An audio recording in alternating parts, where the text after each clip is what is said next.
Bienvenue dans cette nouvelle vidéo. Maintenant, nous allons voir comment créer votre propre serveur et comment y ajouter un bot personnel. Pour ajouter son propre serveur et y intégrer le bot Midjourney, c'est très simple.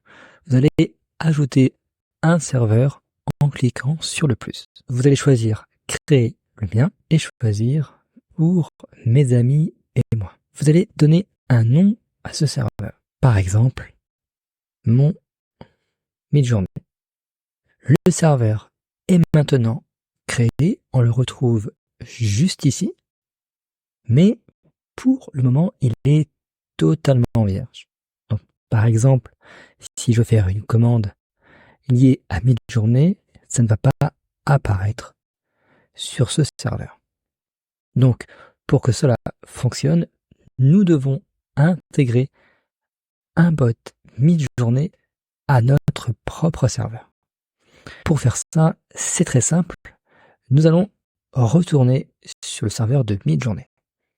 Une fois dessus, vous allez aller en haut à droite et cliquer sur afficher la liste des membres. Une fois la liste des membres affichée, on va faire un clic gauche sur le bot Midjourney et cliquer sur ajouter l'application. On va ensuite l'ajouter à notre serveur, ajouter au serveur et on va sélectionner notre propre serveur que l'on a créé pour l'occasion, dans mon cas, mon Midjourney.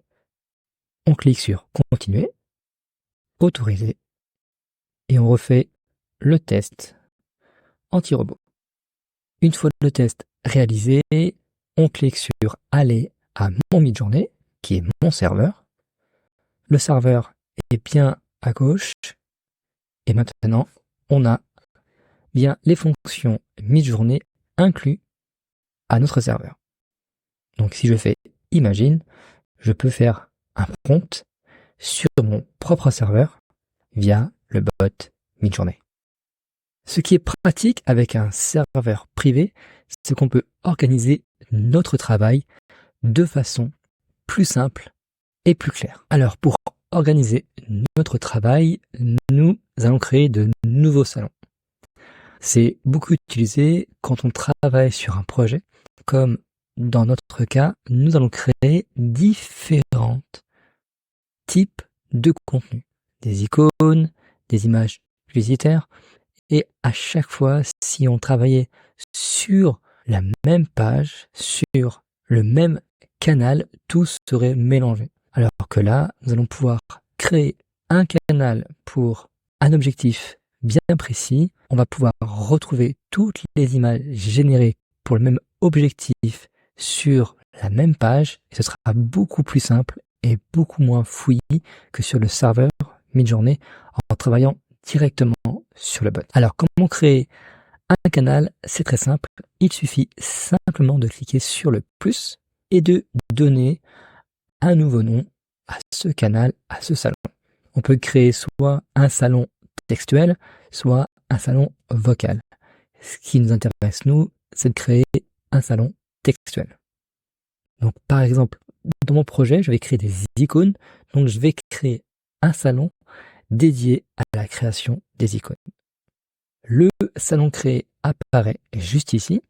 Et si jamais je veux créer différents types d'icônes et que je ne veux pas que toutes les images soient mélangées, je vais créer ce qu'on appelle des threads. Je vais cliquer sur le plus à gauche de la barre d'entrée et créer un fil.